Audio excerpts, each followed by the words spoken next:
kasih karunia dan damai sejahtera Allah. Itulah yang memelihara hati dan pikiranmu sekalian di dalam Kristus Yesus Tuhan kita. Amin.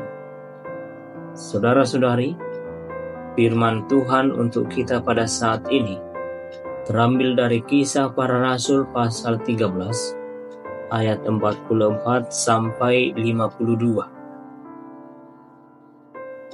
Dalam ayat 45 dikatakan, akan tetapi ketika orang Yahudi melihat orang banyak itu, penuhlah mereka dengan iri hati dan sambil menghujat.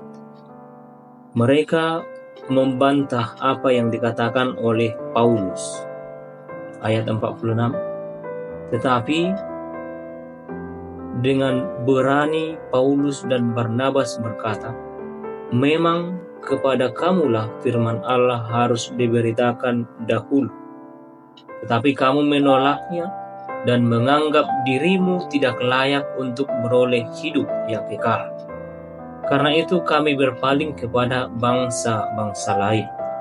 Ayat 47, sebab inilah yang diperintahkan kepada kami. Aku telah menentukan engkau menjadi terang bagi bangsa-bangsa yang tidak mengenal Allah, supaya engkau membawa keselamatan sampai ke ujung bumi. Ayat 48, mendengar itu bergembiralah semua orang yang tidak mengenal Allah, dan mereka memuliakan firman Tuhan, dan semua orang yang ditentukan Allah untuk hidup yang kekal menjadi percaya.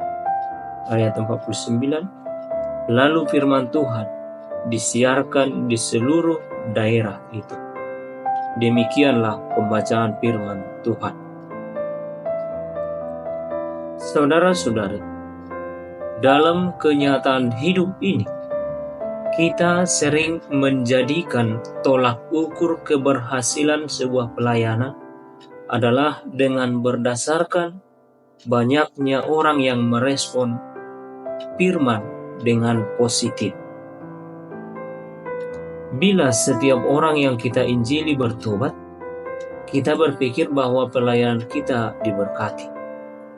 Sebaliknya, apabila kebanyakan orang yang kita layani mengeraskan hati, kita menganggap atau kita berpendapat bahwa Tuhan tidak menyertai pelayanan kita. Pelayanan kita gagal. Saudara-saudari, seberapa seringkah kita merenungkan bahwa berbagai peristiwa yang kita alami sesungguhnya merupakan rangkaian karya Allah untuk menyatakan kuasa-Nya dalam hidup kita. Dalam khotbahnya di rumah ibadat atau di sinagoge, Rasul Paulus menuturkan kembali suatu rangkaian besar karya Allah dalam perjalanan hidup umat manusia. Saat itu, Paulus berada di Pisidia, Antioquia. Hari itu adalah hari Sabat. Setiap orang pergi ke sinagoge pada hari Sabat untuk bersama-sama belajar tentang hukum Taurat dan kitab para nabi. Kali ini, seperti dalam perikop ini, tidak hanya orang Yahudi yang hadir, tetapi juga orang-orang non-Yahudi. Di rumah ibadat itu Paulus mengambil kesempatan untuk berbicara, seperti dalam ayat 15. Dia memakai kesempatan itu untuk menuturkan karya keselamatan Allah dalam Yesus.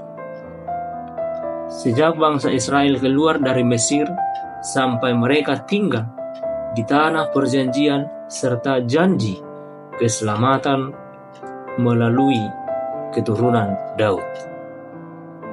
Artinya, dengan jelas Paulus menyatakan mengenai kedatangan, penderitaan, kematian, dan kebangkitan Yesus Kristus. Dalam penjelasan tersebut, Paulus sangat menekankan tentang pijur Yesus yang lebih tinggi daripada hukum Musa. Sebab dalam Yesus Kristus ada pengampunan dosa bagi setiap orang yang mau datang kepada Allah. Seperti dalam ayat yang ke-38 sampai 39. Ternyata Injil yang disampaikan Paulus mendapat respon yang positif. Bahkan banyak orang yang menjadi percaya kepada Yesus.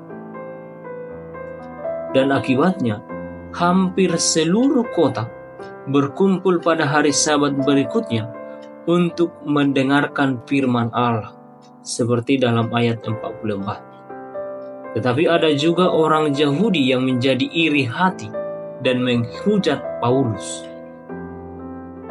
karena mereka tidak paham tentang maksud Allah, bahwa Yahudi harus menjadi terang bagi bangsa-bangsa yang tidak mengenal Allah yang hidup.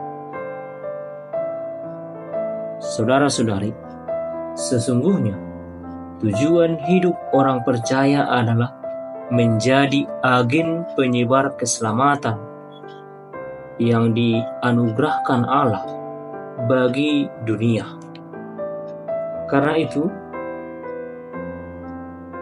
tugas dan tanggung jawab kita pada saat ini adalah bagikanlah Injil kabar keselamatan yang kita alami dalam Kristus Yesus kepada setiap orang agar mereka memperoleh anugerah Allah.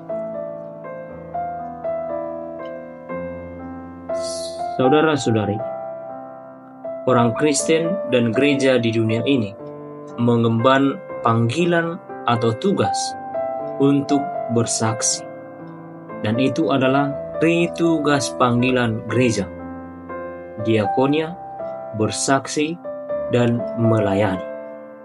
Kita harus belajar bersaksi dan memperhatikan konteks dengan cara yang dialogis, bukan konfrontatif. Jika semua faktor itu sudah kita pertimbangkan dan tetap terjadi penolakan atau perlawanan sekalipun, terimalah itu sebagai mana sifat Injil memang selalu ada yang merespon dengan positif dan ada yang direspon dengan negatif. Ada yang menerima dan ada yang menolak. Jangan pernah kita merasa gagal kalau orang tidak menerima firman Allah. Jangan pernah kita menjadi takut untuk memberitakan firman Allah jikalau orang menolak. Tetapi kita harus terus bersaksi kepada setiap orang. Kita harus terus memperdengarkan firman Allah lewat perkataan kita, lewat hidup kita, sehingga orang dapat mengenal Kristus. Sebab tugas kita hanyalah bersaksi atau mengabarkan firman Allah. Dan yang membuat orang percaya adalah Roh Kudus. Itu bukan pekerjaan kita. Yang membuat iman bertumbuh adalah pekerjaan Roh Kudus. Seperti kata Rasul Paulus, memberitakan firman adalah hutang. Maka hendaklah kita yang telah beroleh janji keselamatan, marilah kita membayar hutang kita. Tetaplah mengabarkan Injil lewat perbuatan dan pengakuan kita. Kiranya kasih setia Allah Bapa, Anak dan Roh Kudus memelihara dan menolong kita. Amin.